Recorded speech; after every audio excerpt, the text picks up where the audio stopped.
Hi, it's Mark from Remarkable speaking. I'm here with Bernie Pawlik, Pawlik Automotive in Vancouver, Vancouver's best auto service solution for your car, and their 24-time best auto repair in Vancouver winners as voted by their customers. And we're talking cars. How you doing, Bernie? Doing very well. I like that solutions. First intro under that name. So we're talking about a 2009 Dodge Sprinter that had a drive shaft bearing problem. What was going on with this Sprinter? Yeah, so this vehicle, it's a regular fleet client of ours, and they noted that when they were driving it, there was a strange noise coming from underneath the vehicle. So that's basically what the issue was. What kind of testing and diagnosis did you have to do? Well, the first part of any diagnostic like this is a road test. And fortunately, I picked this vehicle up from a considerable distance from our shop as part of the service we offer this client. So driving back, I could definitely give me some time to hear the noise. And of course, usually noises while you're driving are often either brakes or wheel bearings. Sometimes it could be a drive shaft bearing or a transmission issue. So it gave me a lot of time to kind of listen to the noise. Some things are obvious. Certain things like wheel bearings can be really obvious. Other things like drive shaft bearings are not quite so obvious, but I kind of figured by the time I got to the shop, I think it's probably a drive shaft bearing or something in the drivetrain, maybe a differential. So that was the first step of the diagnostic. Second procedure, of course, is to put it up on a hoist and run the vehicle, run it, get it spinning, have someone sitting in the driver's seat, rev the engine up, and then we can listen with a stethoscope or whatever listening equipment we have to various components. And that's where we found the front drive shaft bearing. There are actually two of them on this vehicle. The front drive shaft bearing was exceptionally loud and definitely verified our problem. So do you have some pictures? I do. So this is the front drive shaft bearing. This is the one that was making the noise. Of course, you cannot see the noise from the picture, but we put a stethoscope up. It's an interesting stethoscope. It's not the type that your doctor has with that sort of round thing. Ours has a big pointed needle on the end, so we can actually pinpoint, touch metallic pieces and listen. So of course, we don't touch this part here. I'm moving my mouse pointer because that's spinning at high speed. We touch it, sort of around where the bearing rides, and that was sort of this area here. And we could hear an exceptionally loud noise coming from that area, which verified the sound. A couple other components on the drive shaft. This is one of the universal joints. There's several on this. It's a very long drive shaft. This is a long wheelbase model. So that's the drive shaft. Were there any other parts that required service? Yeah, so we don't really know. I mean, based on listening to it, we knew the front bearing was bad. The rear one was silent, so I figured that was probably okay for the time being. The other components, of course, are the universal joints, and we inspect those once we take the drive shaft apart. So here's a picture of the actual drive shaft apart, the bearing. So this drive shaft does unbolt into pieces. It comes apart in a couple of pieces, and we weren't sure when we took on the job, are we gonna have to buy a whole complete shaft, or can we buy just the bearing? The answer is yes, you can buy just the bearing and service it. And I think that's great. There's a lot of vehicles coming out these days where you have to buy a complete shaft from one end to the other. It's usually $1,000 or $2,000 for a drive shaft. And it's a shame when, you can spend an hour or two of time to swap a bearing out, maybe not even that long, and buy a bearing and the part's good to go. So this one, fortunately, you can. It's an interesting item to take apart. We have a hydraulic press that we can do all of that with. But this is the new bearing. This is the part of the drive shaft with the old bearing attached.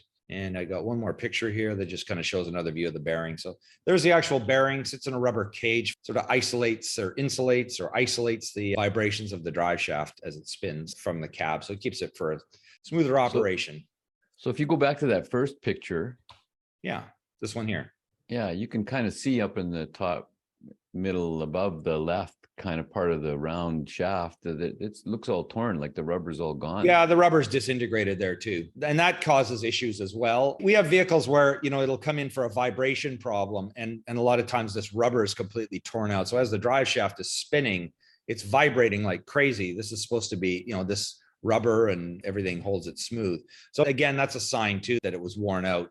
But that wasn't the cause of the actual issue in this case, but it's certainly given enough time, it would have caused the issue. You can actually see gaps here. So these are designed, sometimes they're not solid rubber. They're actually little, I guess I call them webs of rubber that extend from the bearing out to the outside flange. Yeah. So they're not always solid. I don't know why they do that. I'm not on the engineering end of it, but you can see here, there's thicker sections and thinner sections, and over time they wear out. But that rubber was definitely pretty badly worn and warranted replacing just because of that. So how did the van work after you got everything repaired? That was good. Yeah, nice and smooth, no more noises. Actually, the real issue was a noise that was happening when you drive it. So the noise was gone. And given enough time, of course, if you leave that, the bearing will seize up and all sorts of other nasty things will happen. And, the shaft could break or snap or something like that. Haven't seen that happen, but it certainly could. And of course, at the end of the day, you've got a vehicle that's stranded and it costs you a lot more money to fix. How are Sprinter vans for reliability? Well, we've done a lot of podcasts on them. They are good vans. They do have issues with the engines. Certainly it's the 3-liter Mercedes engine that we talk a lot about. The neat thing about this van is, and it kind of blew me away, the techs in my shop were inspecting and go, this thing does not have a drip of oil coming from it. And this is a 2009. So this van is now 13 years old.